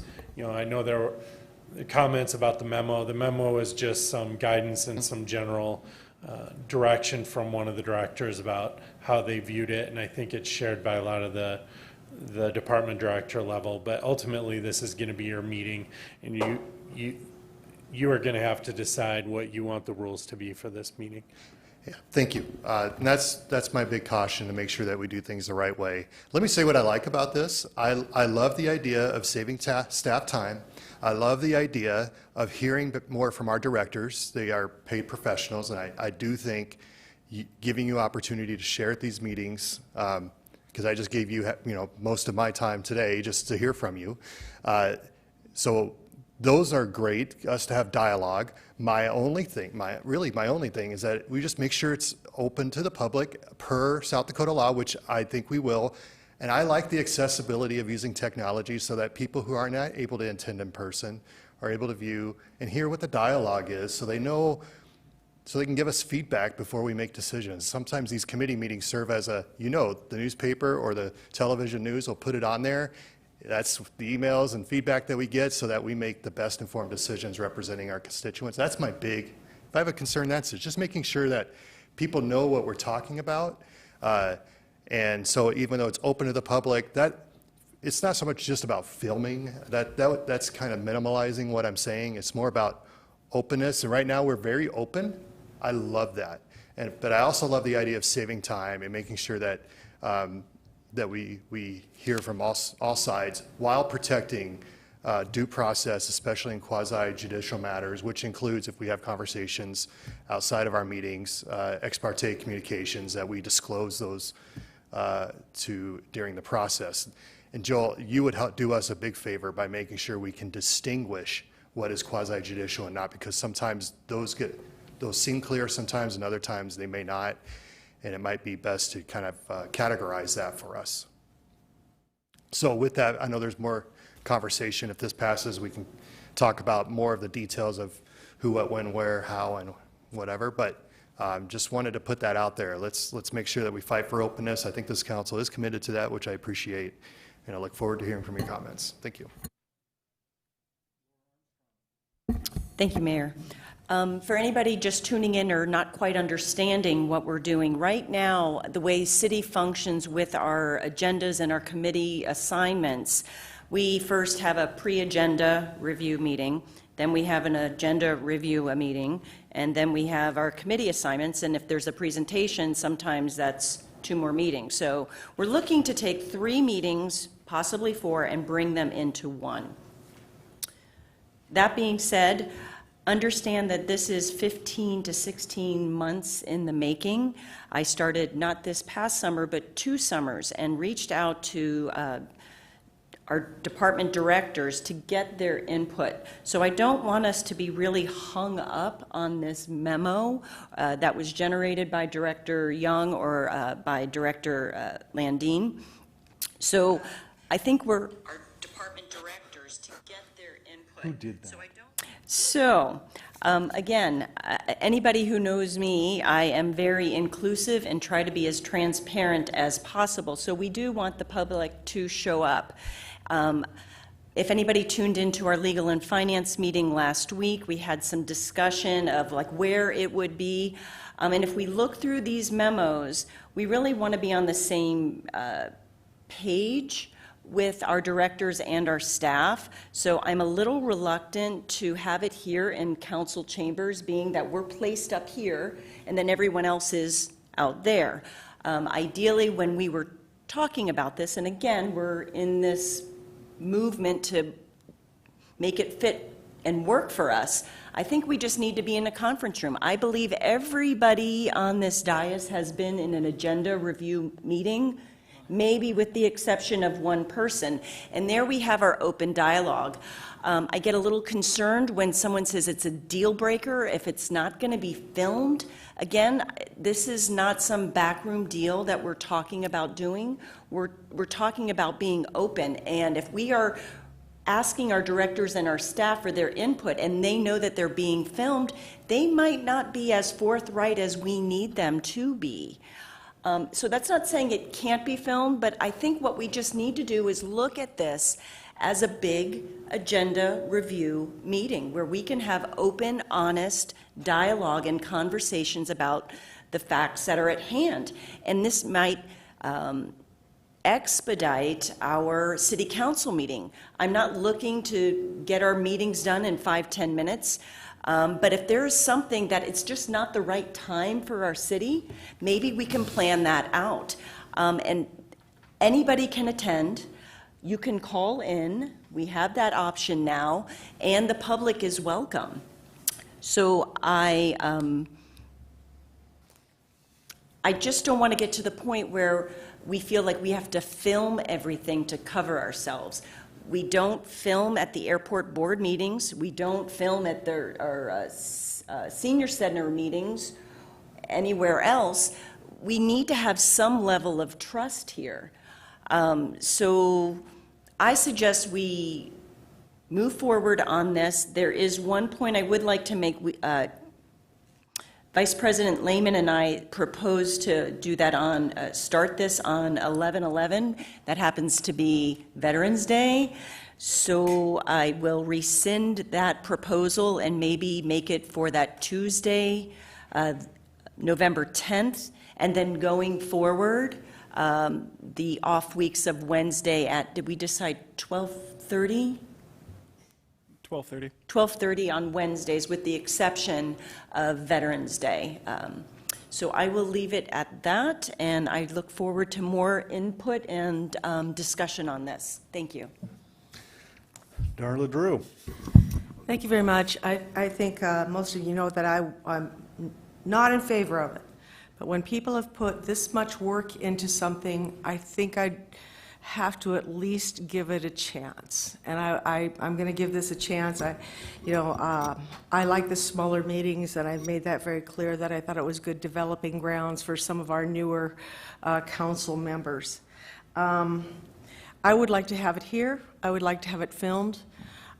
When we have a quorum, when we have more than 5 people at an event, when we have more than 5 people on an email, we have to say, no, we can't send that email. We can't even send an email because it gets considered a quorum. So I think that we have to be careful. If we are meeting, all of us are meeting in a place where we're not being filmed, recorded, audio, I don't care, but I think that we're setting ourselves up for some kind of problem because we are a quorum when we get together. And it would behoove us to be out in the open and be filmed and be here because, like I said, we can't even do an email. Or be at a party, and so we try to stay away from each other if there's 6 people. And so this is all of us in a room, not being recorded. I think it has some problems there. And before we vote on this, I'd like to know how long the trial period is so that I know when it stops. And we can actually try and look at what we feel about how this has worked for us, So we go 7 months or whatever it is to give it a real fair trial. But I'd like to know when it ends, and then we can reassess what we've done. And thank you, I yield. Bill Evans.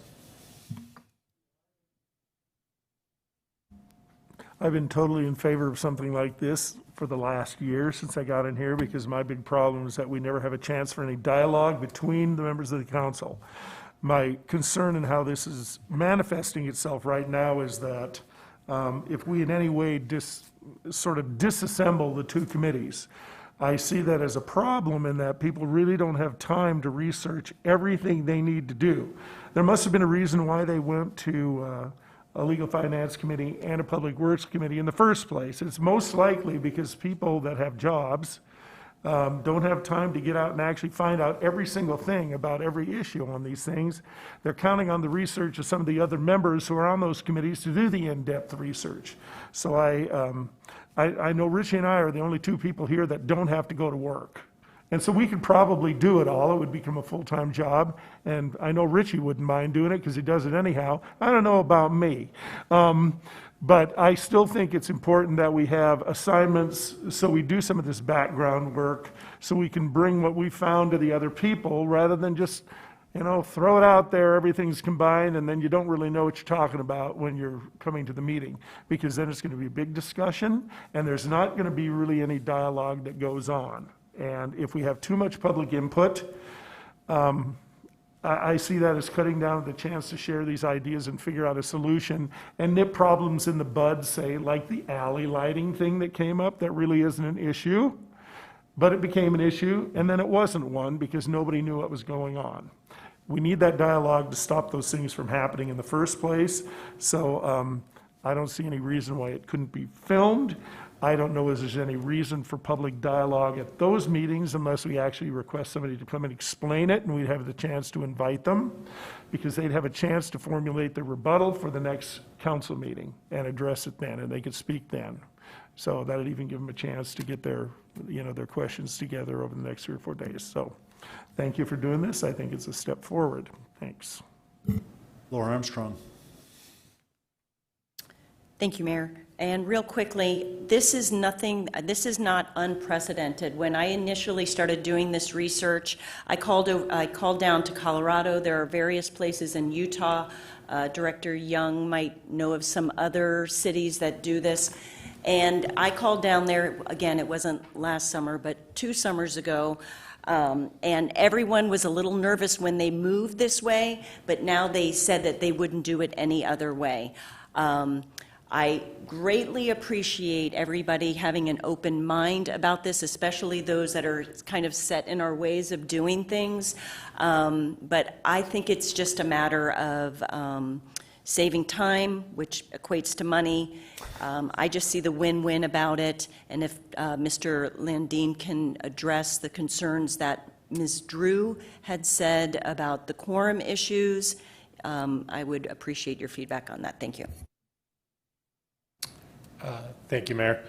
The trial period was for a year. However, if you, after 6 months or a couple months, you decided you were unhappy with how it was going and you wanted to go back, you could always go back sooner. But I did write in a year just so if we haven't made a decision formally yet, at least is going to initiate the discussion, and the council will need to make a decision whether they like this and want to keep going forward or want to look at an alternative or go back to the way things were. You know, the filming again is going to be tough. I think, you know, some of that's been hit already. I know my predecessor felt very strongly that sometimes the conversations he did not feel were as natural when everyone knew they were being filmed, or that sometimes people were conscious of the cameras and that influenced how the conversations went. On the other hand, you know, as a public meeting and when we're trying to socially distance in the time of COVID, do you really want to have no option for people to watch it remotely? And I think that's going to be I think there's arguments on both sides, and that's a tough one. You guys are all going to have to decide whether you want to film it or not. But I think that is an accurate assessment that, like, the Civic Center board and the airport board, they don't film. They conduct business, and it seems to work fine. Although I will say the airport board does record their meetings. I don't think they post them, but if somebody wants to get the audio, they will provide the audio of those meetings. But it's not filmed, so it's not unheard of. Richie Nordstrom. Well, thank you, Mayor. You're welcome. Just a couple of pointers here for the rest of the council to consider is that I'm just looking for consistency. The videotaping of the work sessions is not taking place right now during our city council work sessions. And then the other comment that was made here about when 6 of us are getting together at another event, we post that, and that information goes out to the public, but it's not filmed either. So I'm just looking for consistency on this. So I want to say I want to tread cautiously upon this videotaping of our work sessions, because it can lead to other situations, and I'm just looking for consistency. And if we start filming one, shouldn't we be doing filming of the others as well? Thank you, Mayor.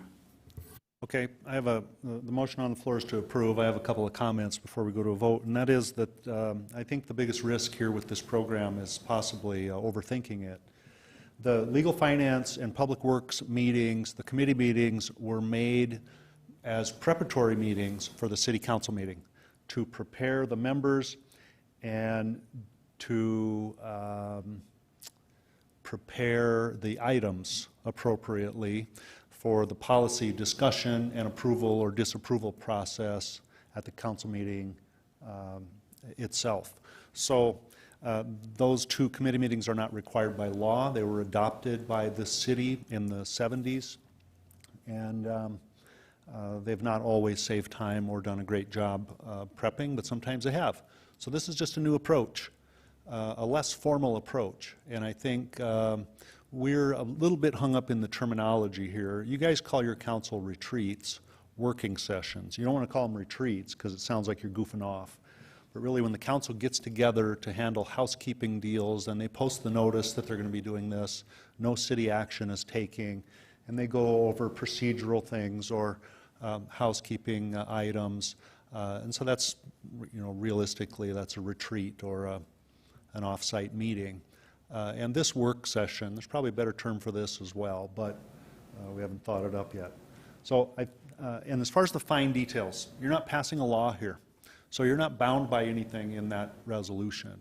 I would expect that when you carry out your first meeting, that you would all, in the last couple of minutes, air what you think you did wrong or right and how it could be improved. Every new plan like this is only a good plan until it's executed, and then it has to be tweaked. So just prepare it and nurture it with the understanding that yourselves and the items should be prepared as best they can be for Monday night's meeting, and that's a service to the citizens. So anyway, those are my comments. The motion on the floor is for approval of this item. All in favor, say aye. Aye. Opposed? No. Motion carries with one no from Jason Solomon. And now on to item 34. Direction to staff on time, date, and location of first working session. And you just said that. Laura Armstrong.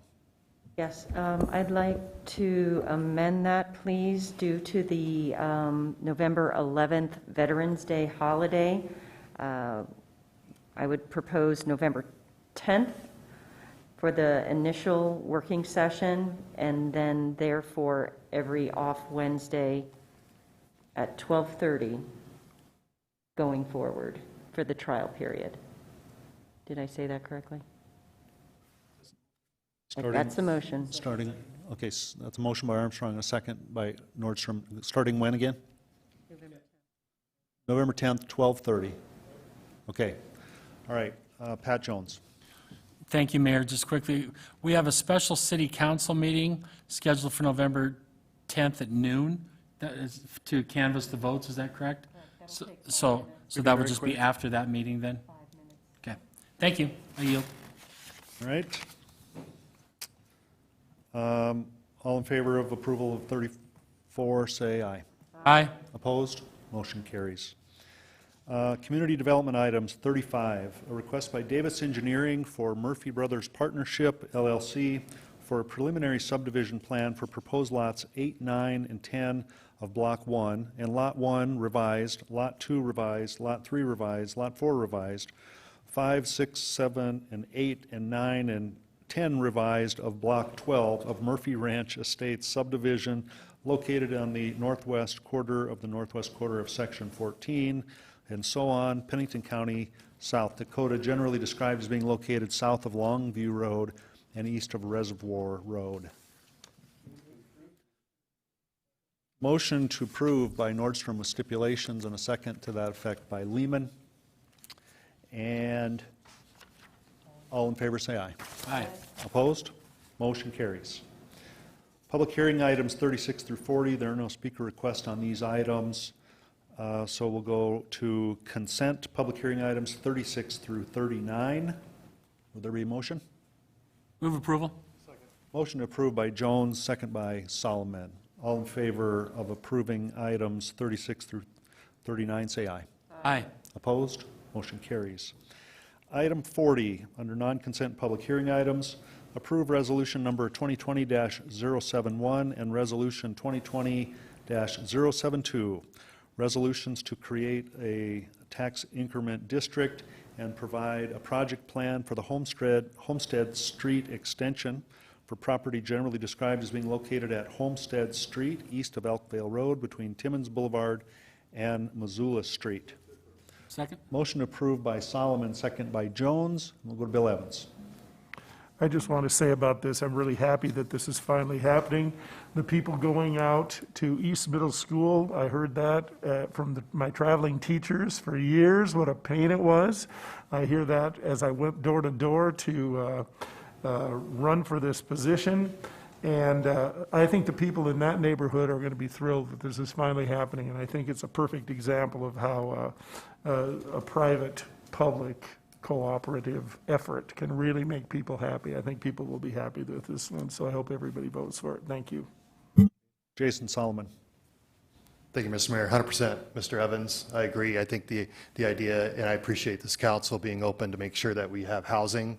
There'll be a number of units that are part of this and an expanding part of town, and I think this is a win-win for the community that's in alignment with where we're going and the needs that we have. So I do appreciate the applicants for the risk they're taking in order to make this happen, and grateful that the city can partner with them to bring it to life. Thank you. Oh, yeah. Single housing. Okay, motion is for approval. Correct? All in favor? Aye. Opposed? Motion carries. Thank you, Doyle. Appreciate it. Item 41, bill list. There are no additions to the bill list, so as presented to you, the total amount is $7,774,053.71. Motion approved, Solomon. Second, Jones. All in favor, say aye.